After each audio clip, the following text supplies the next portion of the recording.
Rather half of this conversation, I have no idea. Some characteristics of bipolar disorder can include dissociation, hallucinations, and fugue states. So sometimes I wake up in places I didn't go to sleep. So there I am, nude, splayed out on the hood of a car like a slutty chicken, and I'm screaming about the government conspiracy to take away my feet. Not my real feet, just my brain feet. And I'm about 6 inches away from the concrete when I realize, in slow motion, like the exact opposite of a rhinoceros attack, This is not how I imagined my life would turn out. When I was little, I broke both my ankles jumping off a roof because I was sure a cape would enable me to fly. My parents attributed this to my strong imagination, chopped with my mind. 43% of the time. Sometimes I see people as colors. The point is, here's a list of things my brain has told me to do. Join a cult. Start a cult. Become a cabinet maker. Kill myself. So, in essence, become a cabinet maker. Break into and then paint other people's houses. Have sex with literally everyone who reminds me of my mother. Fight animals that are much fightier than me.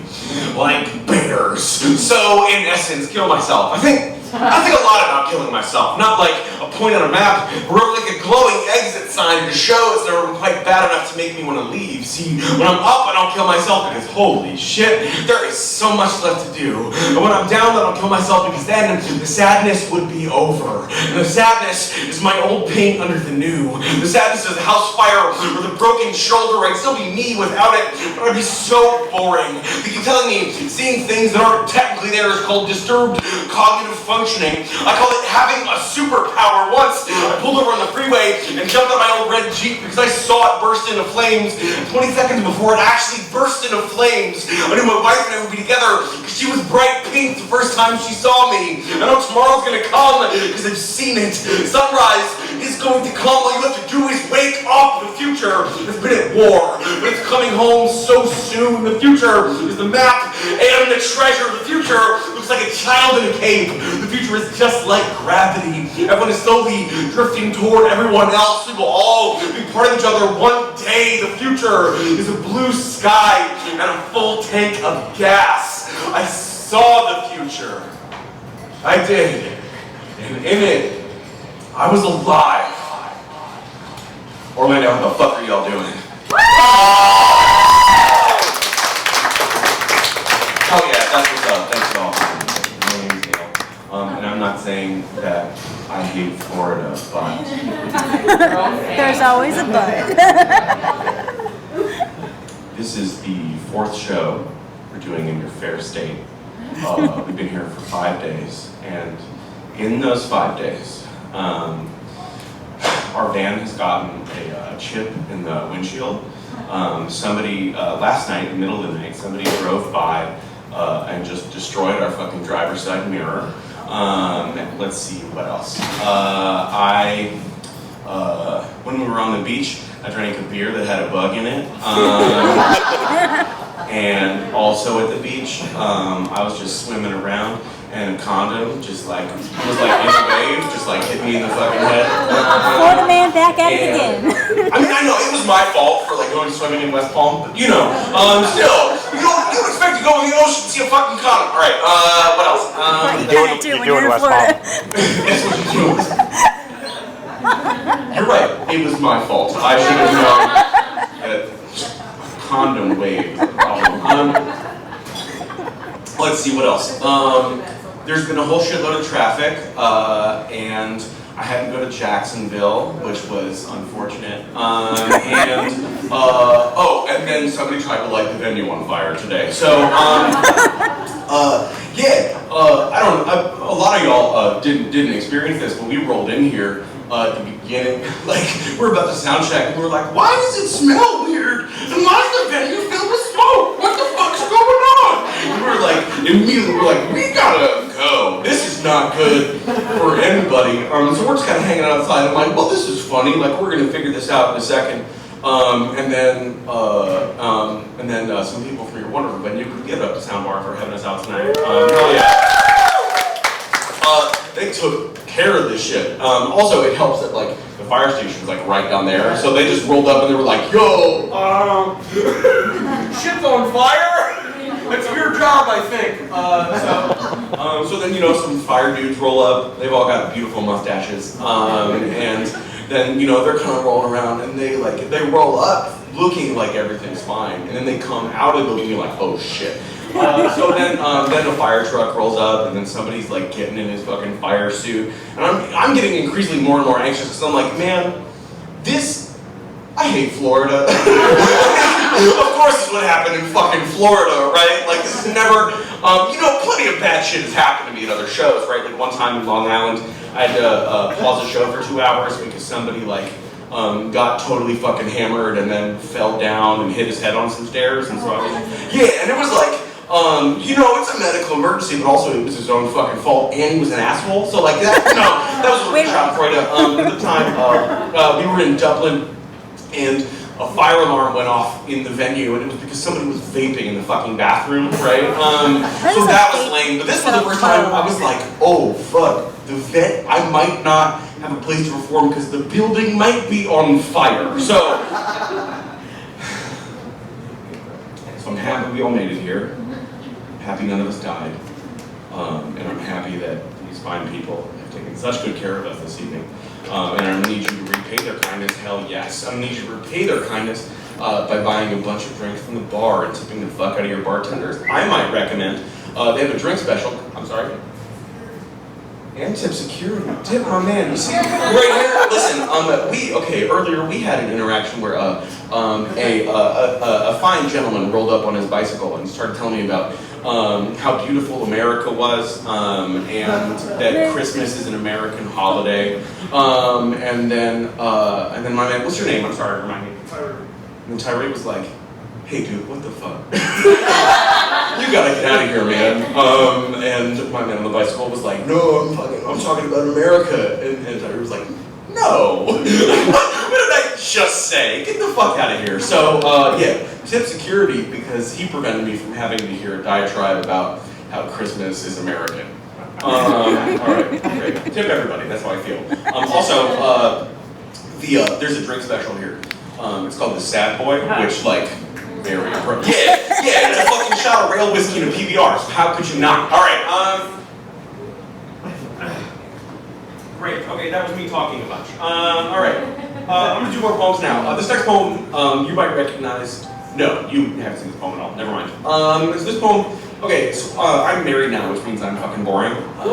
Yeah, well actually no, I was already boring, and then I just convinced somebody to be boring with me until we died, which is a dumb way to say that I've just watched a shitload of Property Brothers, right? And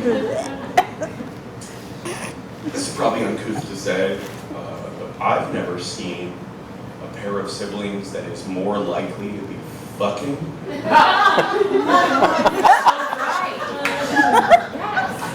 Can't get more Florida than that. I mean, it feels like after every day of filming, they're always just like, good shit, They're bro, Southerners. balls.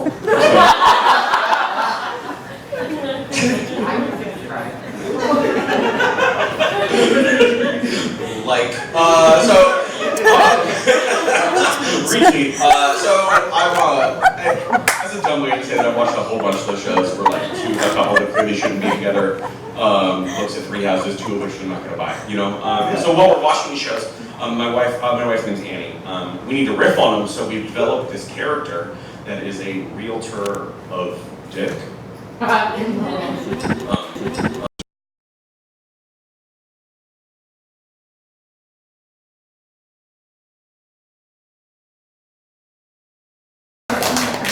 Yeah, you're right to not know if you should clap for that. It's a really unfortunate thing that I did. Okay, because here's the thing, right? I'm totally in control of everything I say during the set. Nobody's making me say any of this shit. And what I decided to do with my time up here is make a joke about Shrek's dick, and that's not an okay thing that I did. And if you clapped at it, you're a pervert. So, sorry. Yeah. Gross. Okay, one more Orlando story, and then another funny story, and then sadness. So this is all I do. I just tour for a living. And whenever my dude Mark, hey Mark, can I tell this story? Which one? About how you became the king of Orlando? Oh God. Yeah. So, whenever we're on tour, if you throw up in a city, you become the king of that city, right? And Mark is the king of Orlando, and let me tell you why. So, we had a night off here, and we decided to be real deal tourist trash. And so we stayed right near Universal Studios, and we didn't go because like fuck that. But what we did do was go to the Universal City Walk and go to the Hard Rock Cafe and Jimmy Buffett's Margaritaville. So that's how we started the day. And also, we were here in October, and we were like, oh man, it's October, like it's not gonna be that hot. We're just gonna walk because like the hotel's so close. Like we're just going this little walk to fucking Universal City Walk. It'll be fine. It's 108 degrees, and we're walking on just hot asphalt. I took my shirt off like 2 minutes into the walk. I was like, no, fuck, ah! So we went and got hammered at Jimmy Buffett's Margaritaville, walked back, sobered up enough that we could go to Dave & Buster's. And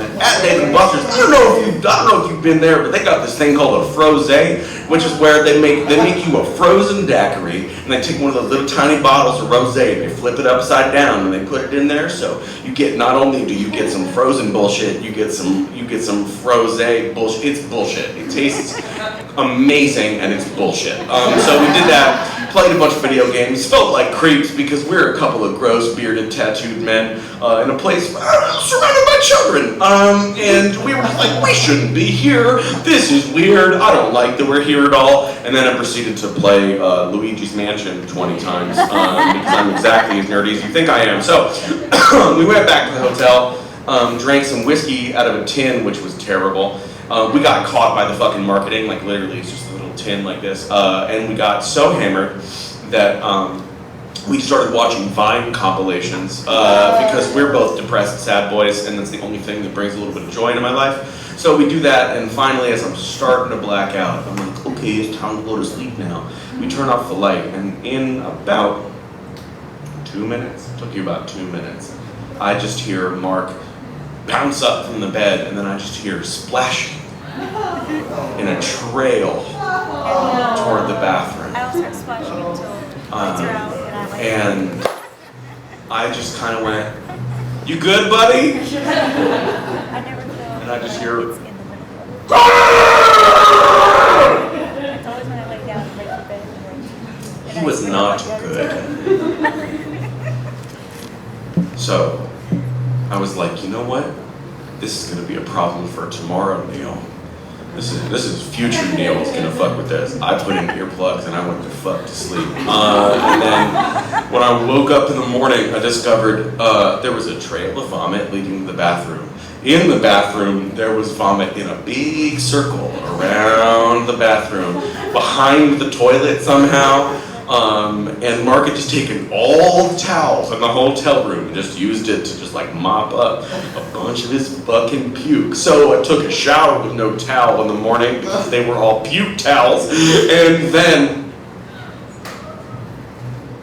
this motherfucker has the audacity to tell me, no, I got it in the toilet, man. I made it.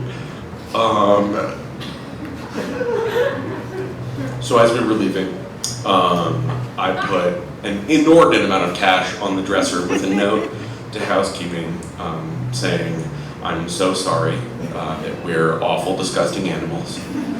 Here is this cash. Please don't ban me from your delightful Holiday Inn chains. I need to continue sleeping here. So that's the story of how Mark became the king of Orlando and the king of my heart. So they clapped for that. You're perverts. So It's never happened again. in Orlando. Let's see. What other cities are you the king of? You're the king of Milwaukee. King of Chicago. Yeah, buddy. Everybody's king of Chicago, though. The king of New Orleans. The king of Glasgow. The king of London. Yep, anyway, so I just talked way too long. I'm gonna do more poems now, because I just ruined basically all my goodwill forever, so.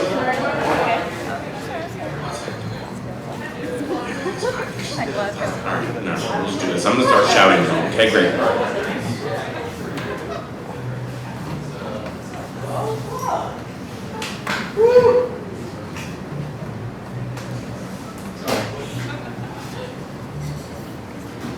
Alright, great. You might recognize the poem. You might have seen the poem before. The first time I saw her, everything in my head went quiet. All the tics, all the constantly refreshing images just disappeared. When you have obsessive compulsive disorder, you don't really get quiet moments. Even in bed, I'm thinking, lock the door, yes. Wash my hands, yes. Lock the door, yes. Wash my hands, yes. So when I saw her, the only thing I could think about was the hairpin curve of her lips or the eyelash on her cheek. The eyelash on her cheek. The eyelash on her cheek. I knew I had to talk to her. Asked her out 6 times in 30 seconds. Gross burp. In 30 seconds. She said yes after the 3rd one, but none of them felt right, so I had to keep going. On our first date, I spent more time organizing my meal by color than I did eating or talking to her. But she loved it. She loved that I had to kiss her goodbye 16 times or 24 times if it was Wednesday. She loved when it took us forever to walk home because there are lots of cracks on our sidewalk. When we moved in together, she said she felt safe, like no one would ever rob us because I definitely locked the door 18 times. I'd always watch her mouth when she talked. When she talked. When she talked. When she talked. When she talked. When she talked. When she said she loved me, her mouth would curl up at the edges. At night, she lay in bed and watched me turn all the lights off and on and off and on and off and on and off and on and off and on and off and on and off and on and off. She'd close her eyes and imagine the days and nights were just passing in front of her. Some mornings, I'd start kissing her goodbye, but she'd just leave because I was making her late for work. When I stopped at a crack in the sidewalk, she kept walking. When she said she loved me, her mouth was a straight line. She told me I was taking up too much of her time.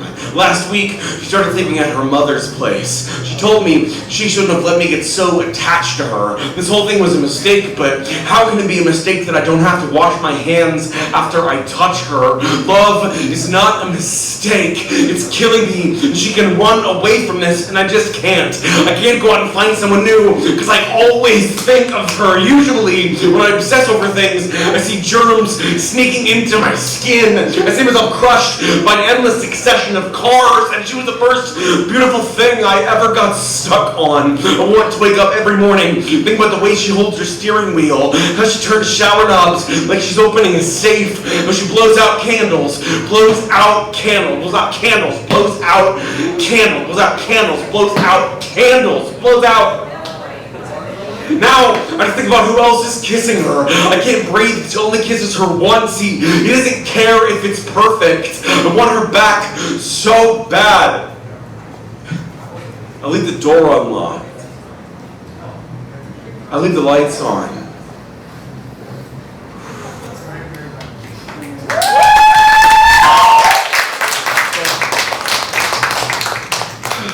Thank you. I feel like that moment right there was just a metaphor for my whole fucking life, where I'm up here like having a whole bunch of feelings while people nearby and in other rooms have a whole shitload of fun. So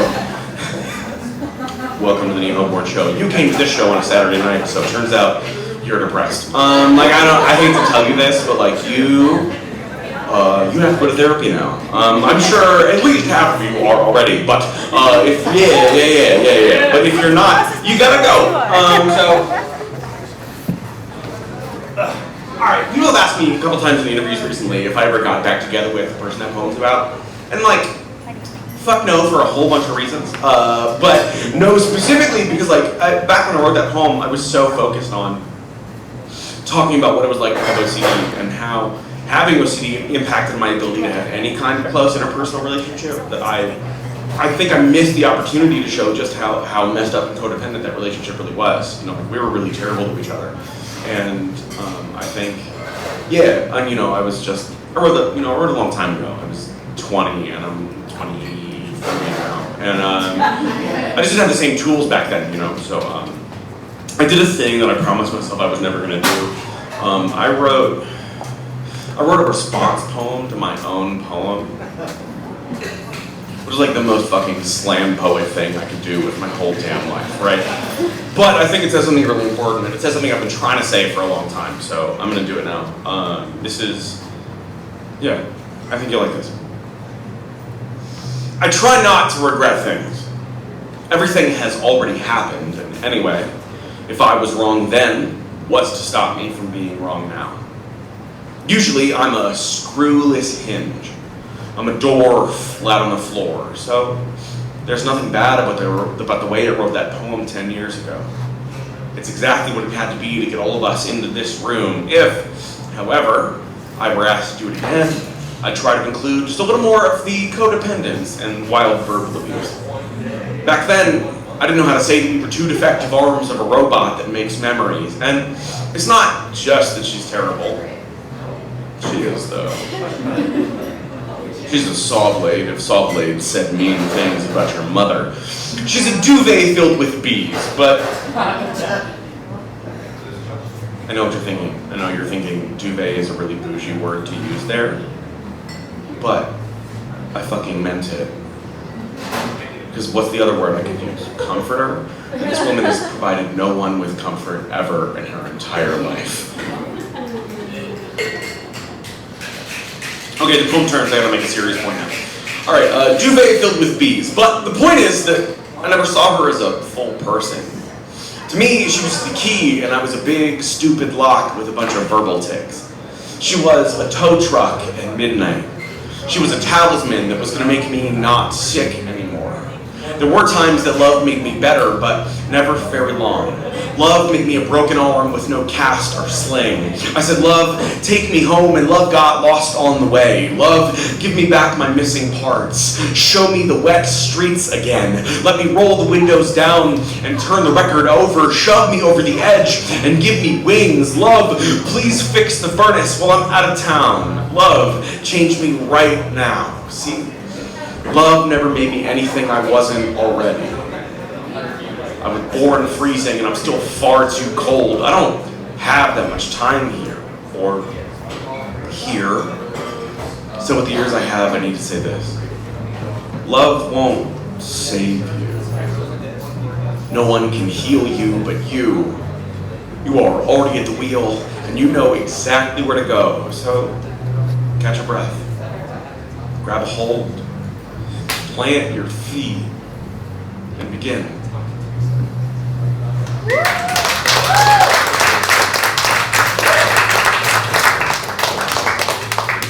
Also, she's a bad person. You know, like multiple things can be true at the same time.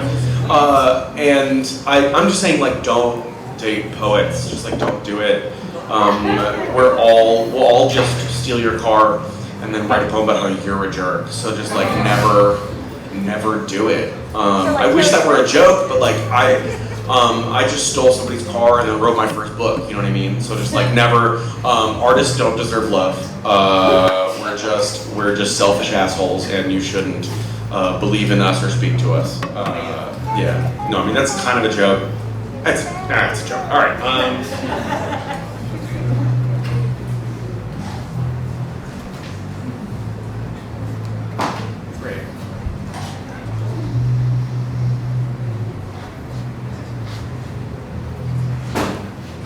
I'm about to do a bunch of sad poems, but one more thing about Orlando that I forgot about. I was just hanging out outside, waiting to see if the venue would burn down. And then a couple bros walked by, and I caught a snippet of one bro explaining to his other bro what a pop-up is. Pop-up? Internet pop-up? Like a pop-up. No, like a pop-up like restaurant or like retail store. Because he was like starting a pop-up clothing line. I fucking hate Orlando. Alright.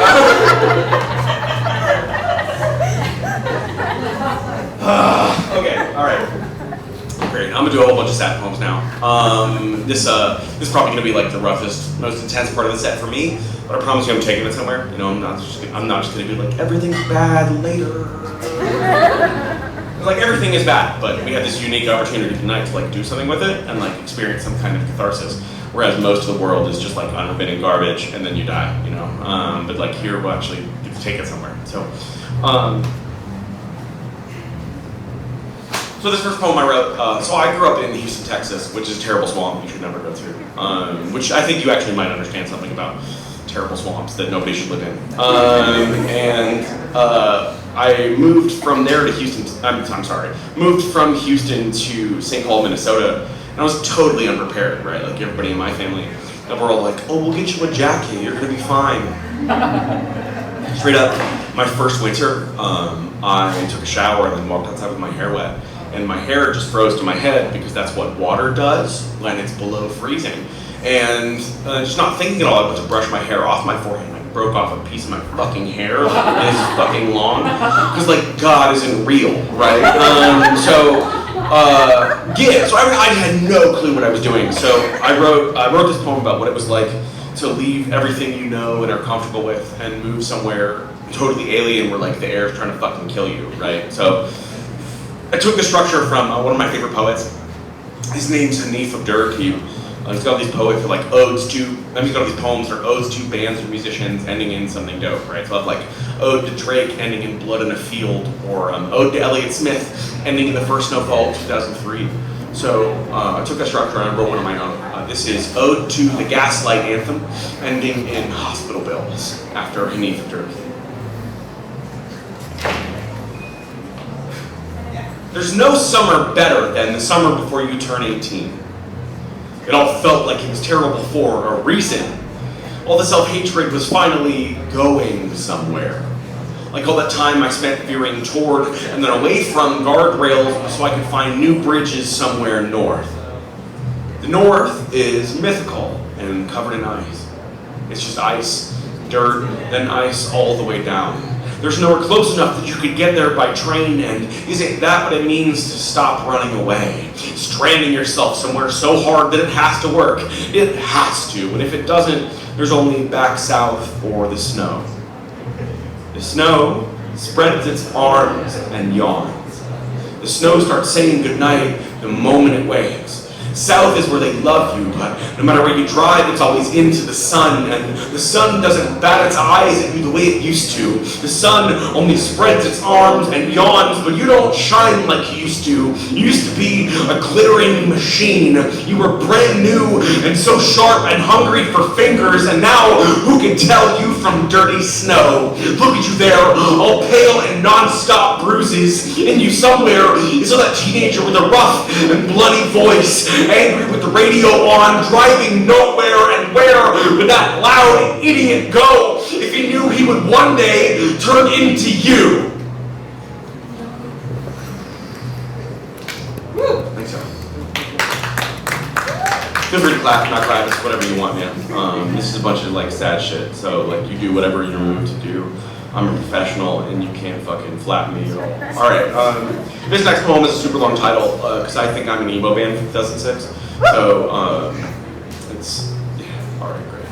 This is called I Don't Need to Have a Better Day. I Need to Feel Better About This One.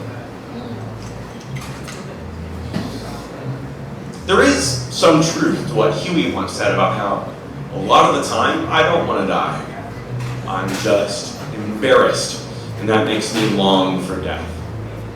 Not death, just not being here. I would rather die than confront my mistakes, and I spent long enough fixing nothing so I could feel nothing that now is just mistakes all the way down. So, yeah, when tasked with admitting something's wrong, I do genuinely consider how much it's going to disrupt the already precarious life I built for myself. Just a slight push from embarrassment might be enough to tip over this wheezing, expensive machine. If my things are going to be scattered all over the street, why not leave before I see them thrown? I know, I do, that I feel this way now and will not feel this way soon. I know that the aphorisms, even if I hate them, are right. This too shall pass. Blah, blah, darkest, blah, blah, dawn. And I know it's rude to leave your messes for someone else, but consider also that I am a mess. And I make people deal with me pretty constantly. Consider that most every day is me and crying alone in a car or bedroom over nothing. Goddamn nothing. And consider, this is supposed to get better as I get older, and it's getting worse. No one told me I would just get more anxious. Consider the future and how I've seen it, and maybe it's not worth seeing again, again, again, again, again, again, again.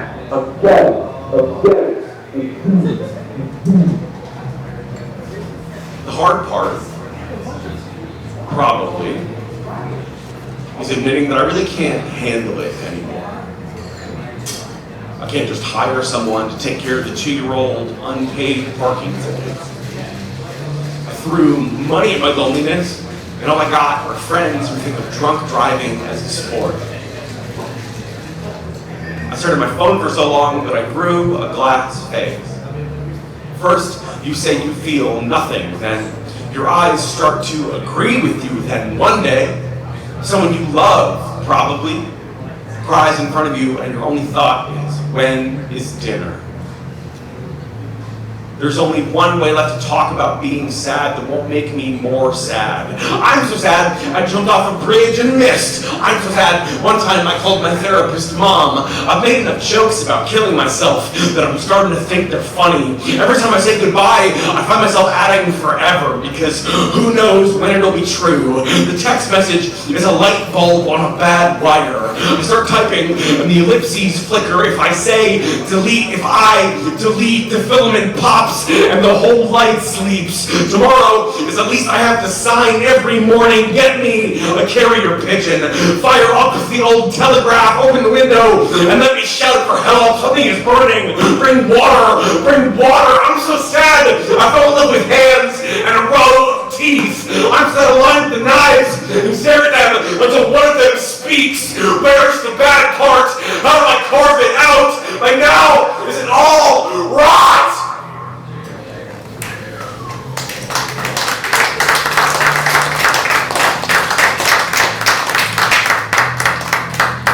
Joey always told me, laughing, as though it were actually a joke, that he wanted to kill himself, but it was never the right time. There were always groceries to be bought and little brothers to be tucked in at night. Don't worry.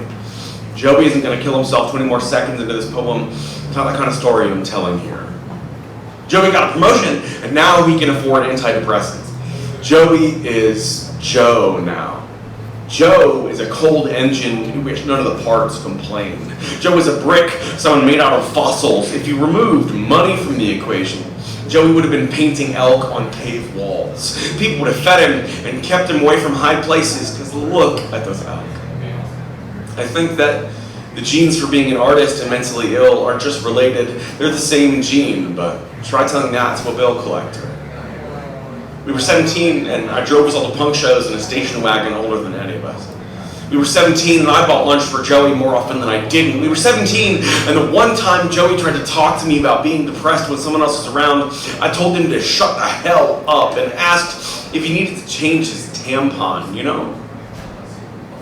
You know that moment when the cartoon realizes he's taken 3 steps off the cliff and takes a long look at the audience like we're holding the last moving box in a half-empty house. Joey looked like that without a puff of smoke. He just played video games for a half hour and then went home. Once, I caught Joey in my dad's office, staring at the safe where he knew we kept the guns.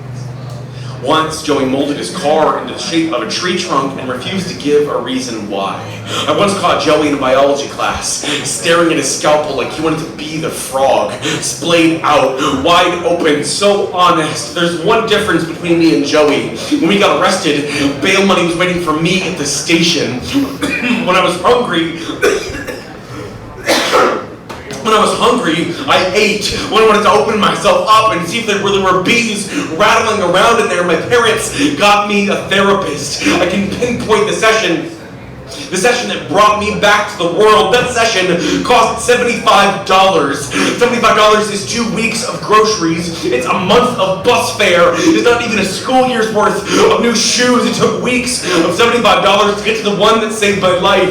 More than parents that believed us when we said we weren't okay, but mine could afford to do something about it. I wonder how many kids like Joey wanted to die and were unlucky enough to actually pull it off. How many kids and people who cared about them would also have to pay rent. I'm so lucky. Right now I'm not describing Joey's funeral. I'm so lucky we all lived through who we were to become who we are. I'm so lucky. I'm so lucky.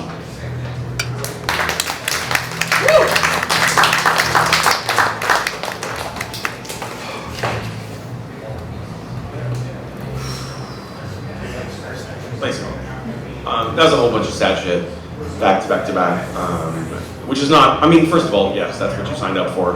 You came to the Hilborn show on a Saturday night. You couldn't have done anything else, and you came here to let me be sad loudly at you into this microphone. But I promise you that, like, there's going to be sadness in the rest of the set, but it'll all be situated firmly in the middle of joy, you know? Constructive sadness. Constructive sadness. Not even just recreational sadness, but fucking constructive sadness, right? Like, it's, I don't know, man. The Greeks were fucked up about a whole bunch of stuff, but I think that this idea of catharsis is really important. And specifically catharsis, like, where we can do this right here and experience some big-ass, scary feelings, but we can do it with other people. And there's something about getting into a group, putting all your feelings into the air. I think that's really helpful. So. Alright, okay, since those were all super sad, this next poem, this is gonna be loud and dumb as shit. So I wrote this poem for my wife. She's my best friend in the whole fucking world. And I write her a bunch of poems, but a lot of them are super serious, you know, they're all just like, you're the love of my life and I love you so much, you know. It's just like, Neil, you gotta calm the fuck down, dude. So, I wrote her this poem. It's big and loud and stupid, and I hope you like it. It's called Me But Happy.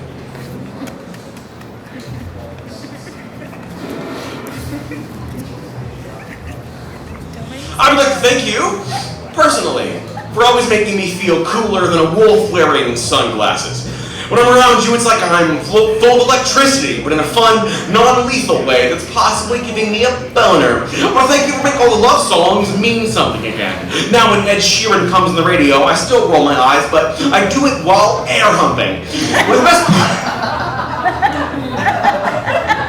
One of the best parts of being in love with you is that I never have to brush my teeth, but gosh darn it, do I want to. You're the best thing that's happened to me since I was, like, born. You make me want to do pointless, actually dumb things, like learning to play the flute or voting. You know I'm kidding, right? Like, you know, okay, you live in Florida. You have to vote. Holy shit.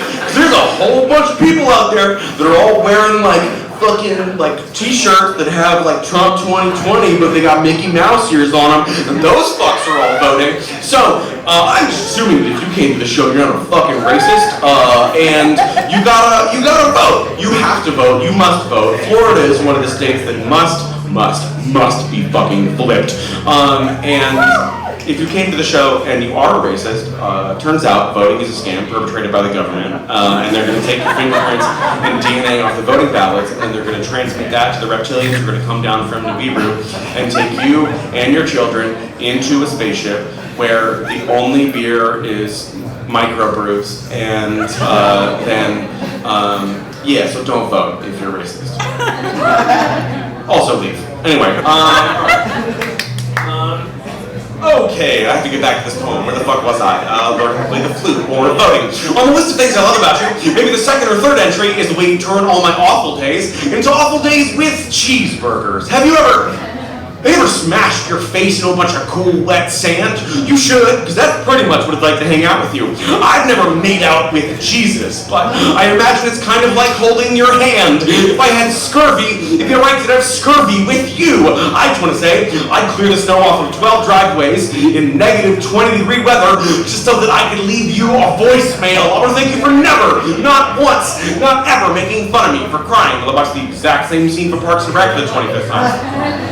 If you had it your way, every day I'd meet a puppy. Every night would be trivia night. Every morning I get to wake up and punch Ben Affleck in his stupid fucking face. I was trying to be like cool and stuff, but it's hard to act like I don't care when you're so pretty all the goddamn time.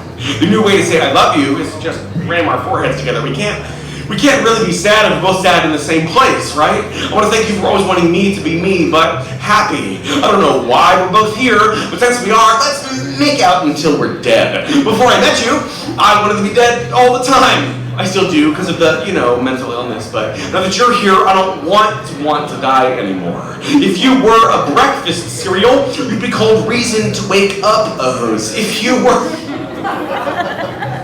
That is the dumbest fucking line I've ever written.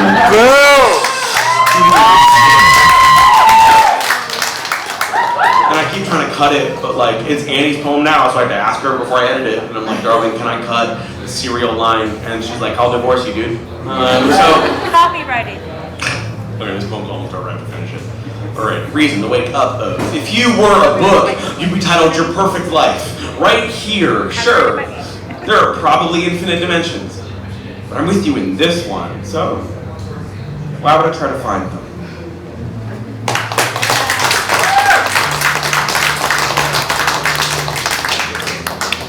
Thanks, y'all. Being in love's cool. I have to explain why I headbutted the microphone. So whenever we're just like hanging out in bed, which is illegal now because we're married, I'm just saying that slays in more Catholic states. Like one time I was doing a show in Indiana at a notoriously Catholic university that may or may not rhyme with schmoder schmame. And when I dropped that joke, I was like, it's legal now because we're married. Like I had to stop for a while because of like how fucking normally like that's a throwaway line and people were just like ha ha ha, but they were like yeah, yeah, that's my life, yeah. So that was weird. Anyway, we're just hanging out in bed, and if one of us is overcome by a particularly strong emotion for the other one, what we'll do is we'll shout exactly like this. We'll just go, GOAT! And then the other person has about 2 seconds to drop their phone because they're about to get gently headbutted in the face. Because that's how goats express affection, right? Like, if a goat likes you, you'll just be chilling in the vicinity of a goat. And you'll be talking to the person attached to the goat, and then the goat will roll up and start staring at your knee, because that's about how tall goats are. And then, you'll kind of notice it, and it's just standing there just like...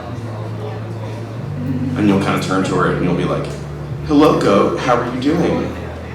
And then the goat will just say, hello, I love you, have you brought me an apple? And they'll be like, no, goat, I'm really sorry. I wasn't anticipating any of this. And I don't have anything for you. And the goat will be like, why have you chosen to anger the old gods? Well, this is getting weird, goat. Number one, why are you mad at me? Number two, why can I hear you in my head? Is this? I don't like how any of this is going. I'm gonna forget this ever happened. I'm gonna turn back to this conversation, and the goat is just like, your fate is on your head. So you'll just gradually turn back this way. You'll go back to your conversation about how season 8 of Game of Thrones is bad or whatever. And then as soon as your peripheral vision has totally gone away from the goat, then the goat will just be like, ha ha, goat time, motherfucker. So, and then it'll destroy your ACL. So whenever we're just hanging out, doing whatever we want, we call it doing goat stuff, because all goats want to do at every moment of the day is just like chill and do friend shit, and that's all we want to do is we just want to be friends. And hang out and like touch each other's butts and like fuck, so yeah, being married's rad as shit. I was really worried. Honestly, like people tell you all the time, like, oh, when you get married, everything changes. But like, I think that's only for people who like believe in God, because like when we got married, like we already had a fucking mortgage and like pets, and like I already basically had our health insurance and shit. So like I literally the only thing that changed when we got married was that I had a piece of paper saying that she's legally required to be my best friend forever. Yeah, so just like, if you're thinking about getting married, just do it. Divorce isn't that expensive. If you make less money than the other person, which I do. I'm just saying, she has a 9-to-5 and she's getting a fucking MBA. And I do this for a living. So like, basically, you know, as soon as she told me, like, you know, I'm thinking about getting this master's in business. You know, like, what do you think, baby? And I was like, you know what, man, I support anything you do. I got your back no matter what. I'll help you do that, do all the studying, blah, blah, blah. And then in my head, I was like, yeah, got one! Woo! So,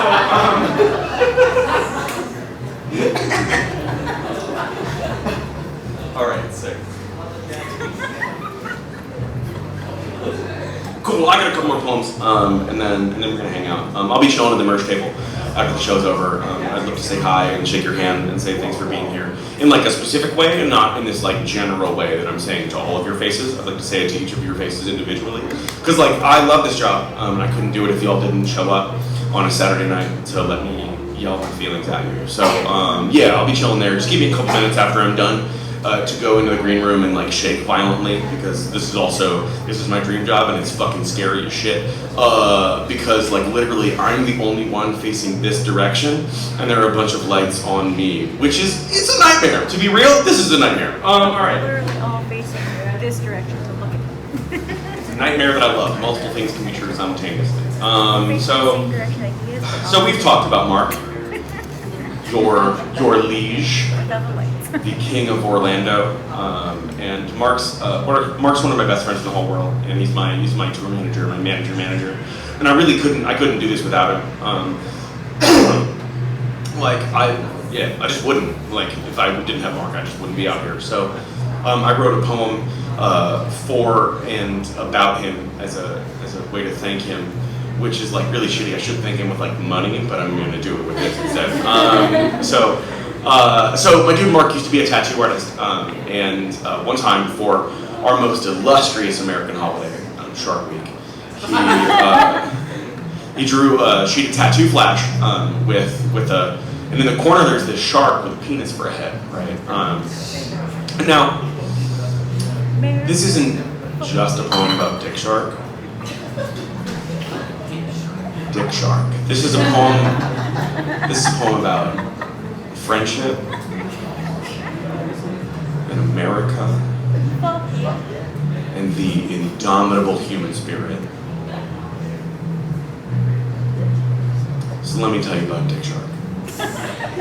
My friend Mark was a tattoo artist, and for Shark Week, he drew a shark with a penis for a head. He always told me that if I ever decided to get Dick Shark, he'd put it on me for free. Now, a cheap tattoo ain't good, and a good tattoo ain't cheap, but a free tattoo is how you tell people you know where to find good sandwiches and bad drugs. So, I'm contemplating getting Dick Sharked, and I'm thinking about all my terrible tattoos. The metalcore album title I got when I was 18, the crawfish on my ankle, the semicolon I got long before I met people had lived through something just because I liked semicolons. It's a very useful punctuation mark, shut up.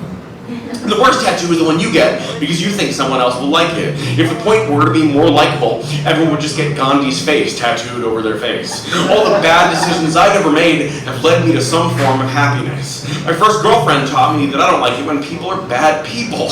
Being a competitive fencer taught me how to live without any friends. So, a needle could make me the first and perhaps only Dick Shark bearer, and it occurs to me just how soon I'll be dead. I'm someone's great times a whole bunch grandson, and I'm amazed to live past 21 anyway, so why wouldn't I take my body? My body at which I have squinted in the mirror. My body I spent all my time hating. Why wouldn't I take this dumb lump and make it make me laugh? Knowing you will die is far more serious than actually dying. I'm not often someone I can love, so I'm gonna be someone that makes me happy. I'm not yet the sea of the Dick Shark, but I know he's out there. Waiting, hungry for my flesh. He loves me, as only a shark with a penis for a face can love a man. And he can wait as long as he needs for me to love me too.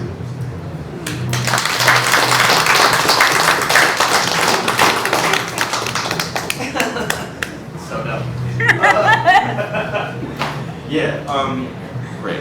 I have one more poem, and then, like I said, we're gonna be hanging out at the merch table. This is the shameless self-promotion part. We got books and t-shirts and hats and hoodies, patches and pins, and my personal favorite thing is this. This tab book is like tour exclusive. You can only get it at these shows. We've got a bunch of brand new poems. And a bunch of pictures of me being sad in Scotland. Like, for instance, let me find, there is, to be fair, Scotland is like the place to be sad if you're gonna be sad, you know? Like, here's me at Loch Ness, being sad because there's no monster, because, like, that's not real, you know? But also what you don't see is that, like, just out of the frame, like right about here, there's this really fucking cute dog that ran up to us, and that dog is real, unlike the Loch Ness Monster and Jesus. So,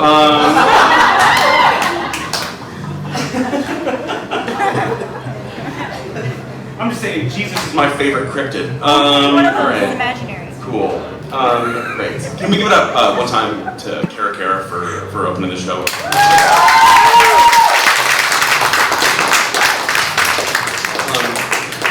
Forever. We've been on this tour for like a fucking minute, and like last night was like our only day off on basically this whole shit, and so we got a Airbnb together because we're fucking cute, and we just like grilled a bunch of stuff and like went to the beach and like told each other how much we liked each other's art. It was so nice. And we were just emos on the beach, man. If you want to see some funniest shit, like go see a bunch of fucking pale, tattooed Northerners just like inching toward the beach, and they'd be like, "Oh no, condoms," you know. All right, cool.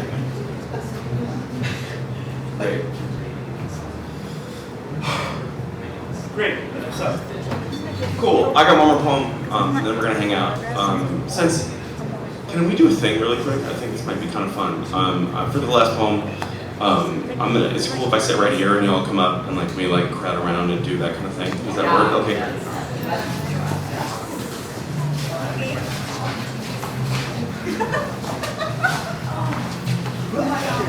Yeah, that's kind of it. Come on, do it. I'm not gonna spit on this one. I know that's not what we're doing this time. Yeah, I'm just saying, I'm just a big spitty baby. All right, so this is my last poem. Thanks so much for being here, y'all. You're the fucking best. And like I said, I really couldn't do this if you didn't show up. So I don't know if it's obvious when I call my poem how I am generally, but I'm like fucking really depressed. But like, I'm the kind of depressed where like I just like can't physically cry and stuff. Like the only stuff that makes me cry is like animals being friendly, and like dads being good dads, and like people waving big flags at the end of the movie, right? Like, the end of The Patriot really fucked me up. It's like my dad looks like Mel Gibson, and so he's just like waving his flag, being like freedom or however the fuck. Anyway, so I really can't cry and shit. And then do y'all know about the Mars rover that NASA sent up? Yeah. Okay, great. All right. This is you're gonna hate this. Yeah. Already. Yeah. So if you don't know, NASA sent up the Mars rover, and she's one of the most important scientific achievements of our lifetime, right? And earlier this year, she died. But she died. You know. And when I was reading the article about it, I wasn't just crying. I was like screaming. Like my wife literally, she like ran into the bedroom because I was like, ah! And she's like, what is going on? World War III, are we dying? And I was like, the robot! So I figured it was about more than just the robot, right?